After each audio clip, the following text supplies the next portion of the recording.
सिंधुदुर्ग जिल्ह्यातील नगरपंचायत आणि नगरपालिका निवडणुकीचा आज निकाल जाहीर होत असून या निकालाने मात्र स्थानिक नागरिकांमध्ये एक मोठी खळबळ उडाली आहे।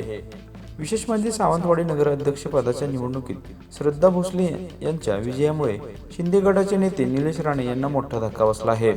या निकालाकडे संपूर्ण जिल्ह्याचे लक्ष लागलं होतं।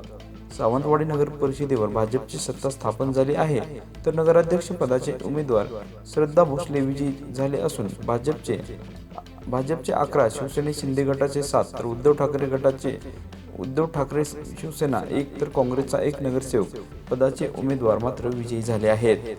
मालवण, वेंगुर्ला, सावंतवाडी आणि कणकवली या नगरपंचायतीसाठी आज सकाळी 10 वाजल्यापासून मात्र मतदान मोजणीसाठी सुरुवात झाली होती। त्यानंतर मात्र एक निकालाला सुरुवात झाली असून मात्र तब्बल 74% विक्रमी मतदान झाल्याने मतदारांनी कोणाच्या पारड्यात कौल दिला आहे याबाबत उत्सुकता होती। निवडणुकीत राणे बंधूंमधील राजकीय संघर्ष पुन्हा एकदा केंद्रस्थानी आता राहिला असून पालकमंत्री नितेश राणे यांच्या नेतृत्वाखाली भाजपने स्वबळावर निवडणूक लढवली, तर शिंदे गटाच्या शिवसेनेकडून निलेश राणे मैदानात होते।